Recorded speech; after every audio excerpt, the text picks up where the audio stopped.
जिंदगी भेदभाव नहीं करती है। जिंदगी बिल्कुल नहीं कह रही है कि तुम्हारा शरीर कैसा भी हो तुमको मैराथन ही दौड़नी है।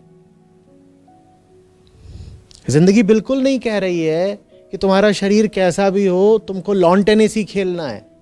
अरे भाई, तुमसे लॉन टेनिस नहीं खेला जा रहा, तुम टेबल टेनिस खेल लो ना। लॉन टेनिस जीतने वाले को जो स्वर्ण पदक मिलता है और टेबल टेनिस जीतने वाले को जो स्वर्ण पदक मिलता है वो अलग अलग होते हैं क्या? और लॉन टेनिस में भी सिंगल्स जीतने वाले को जो मिलता है और मिक्स डबल्स जीतने वाले को जो मिलता है वो अलग अलग होते हैं क्या? जिंदगी ऐसी ही है। तुम अपनी पसंद का खेल चुन लो। तुम्हारे शरीर के अनुकूल जो भी खेल उचित बैठता हो वो चुन लो। और ये तुलना ही मत करो कि मैं तो परेशान हूं, बीमार हूं और वो सामने हैवीवेट बॉक्सर घूम रहा है। वो हैवीवेट बॉक्सर अगर घूम रहा है तो उसका मुकाबला भी किससे हो रहा है? हैवीवेट बॉक्सर से ही हो रहा है।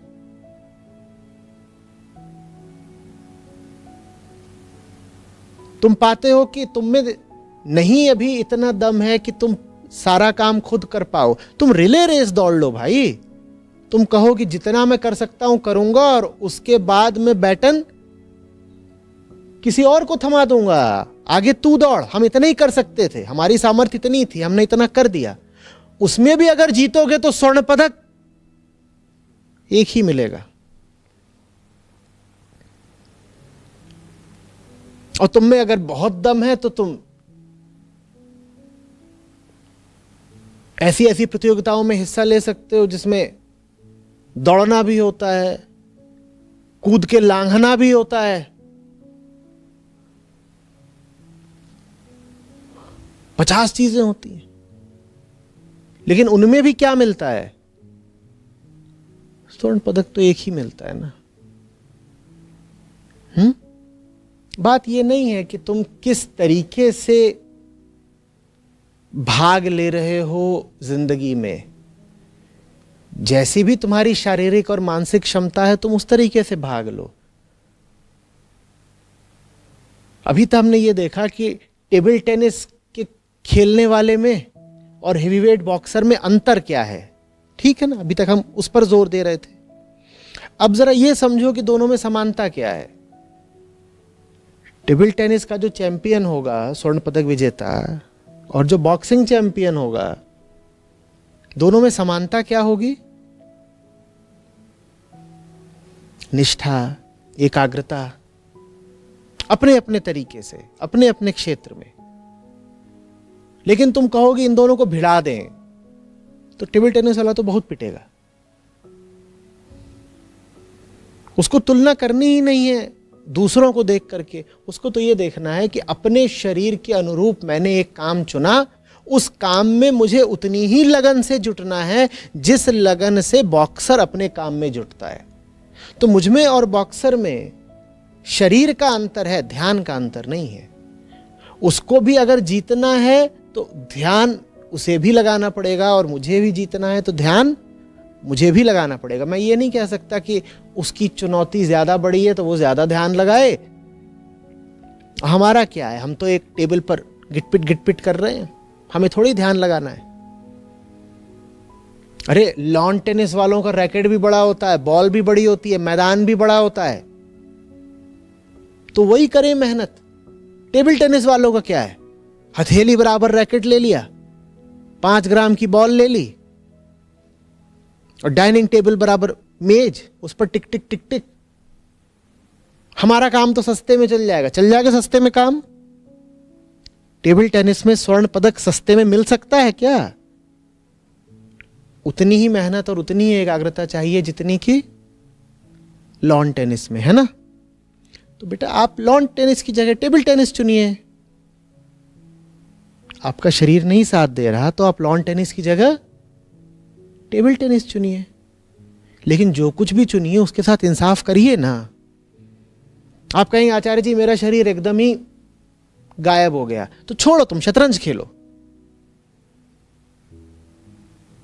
शतरंज खेलो, लेकिन शतरंज खेलने में भी तुम्हें उतना ही ध्यान, उतनी ही निष्ठा, उतनी ही साधना और उतना ही समर्पण चाहिए जितना मुक्केबाजी में। नहीं तो तुम शतरंज भी नहीं जीत पाओगे। तुम्हारा शरीर अगर टेबल टेनिस खेलने लायक भी नहीं है तो शतरंज खेलो भाई, उसकी चैंपियनशिप जीतो ना। चुन लो तुम्हें जो कुछ भी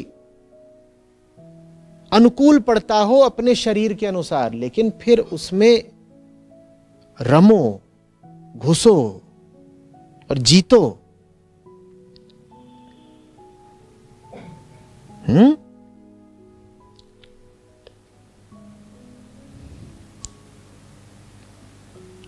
आ रही बात समझ में? और जब शरीर ऐसा हो जाए कि एकदम ही नहीं चल रहा, तो स्टीफन हॉकिंग की ओर देख लेना। उसके बाद भी जो काम करोगे, जब शरीर चलना एकदम ही बंद हो जाए, उसके बाद भी जो काम करोगे, वो काम भी उतनी ही निष्ठा और उतना ही श्रम, उतना ही समर्पण मांगेगा जितना कि किसी बहुत बलशाली शरीर वाले का काम। तो शरीर की तो अवस्थाएं आती जाती रहेंगी। मामला कमजोरी से ताकत की ओर बढ़ता है, फिर ताकत से फिर धीरे धीरे कमजोरी की ओर वापस आता है। शरीर का सूरज पहले चढ़ता है, सर के ऊपर पहुंचता है, फिर धीरे धीरे ढलता है।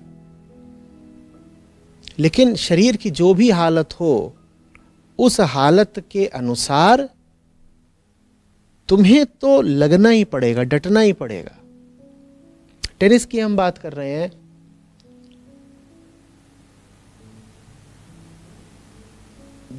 भारत में ही उदाहरण ले लो,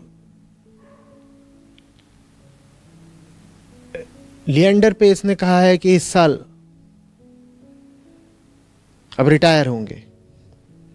शुरुआत तो सिंगल्स प्लेयर के तौर पर ही करी थी और अच्छा खेले थे सिंगल्स। ओलंपिक में जो कांस्य पदक मिला था उनको डबल्स के तौर पे थोड़ी मिला था, सिंगल्स में ही लेकर के आए थे। फिर धीरे धीरे उम्र बढ़ती है, दिखाई देता है कि अब सिंगल्स में बात नहीं बनेगी, तो आदमी क्या खेलना शुरू कर देता है? डबल्स। तो फिर डबल्स में जोड़ी बनाई, पहले महेश भूपति के साथ बनाई, फिर दूसरों के साथ बनाई, न जाने कितने ग्रैंड स्लैम जीते डबल्स में। फिर समझ में आया कि मेंस डबल्स के हिसाब से भी शरीर अब ढल गया, उम्र बहुत बढ़ गई। तो फिर किस में उतरे? मिक्स डबल्स में। फिर मिक्स डबल्स में भी कुछ और ग्रैंड स्लैम जीते।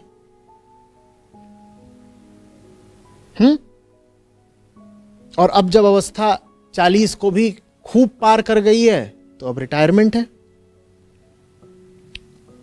रिटायरमेंट के बाद तुम्हें क्या लगता है कि अब कोई इस्तेमाल नहीं करने वाले शरीर का? संभावना यह है कि अब कोचिंग करेंगे, कि शरीर इतना तो कर सकता है ना कि कोचिंग करें। तो जब सिंगल्स खेलते थे तो टॉप के सिंगल्स प्लेयर थे, कम से कम भारत के टॉप के सिंगल्स प्लेयर थे। एक समय पर सिंगल्स रैंक, अगर मुझे सही याद है कॉलेज के दिनों का, तो एक समय पर सिंगल्स रैंक टॉप 100 में आ गई थी, 70 के आसपास हो गई थी।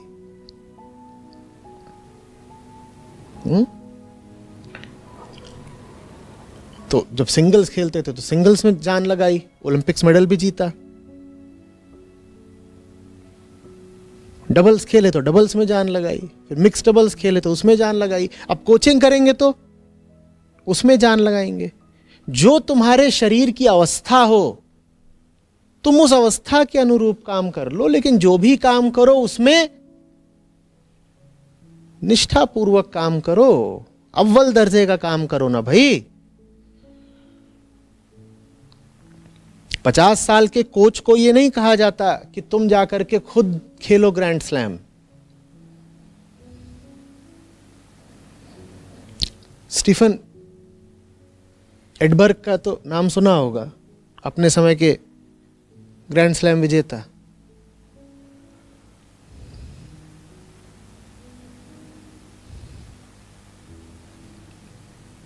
फिर वो कोच भी किसके बने?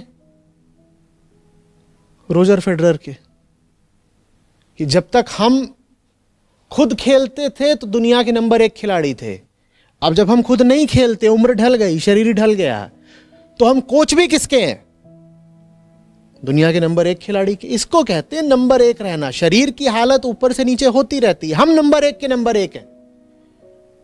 जब हम खुद खेलते थे तो खुद नंबर 1 थे। अब जब हम कोचिंग देते हैं तो हम कोच भी किसके हैं? दुनिया के नंबर 1 खिलाड़ी के कोच हैं। जो भी हालत है शरीर की, हम तो नंबर 1 ही हैं। बात आ रही है समझ में?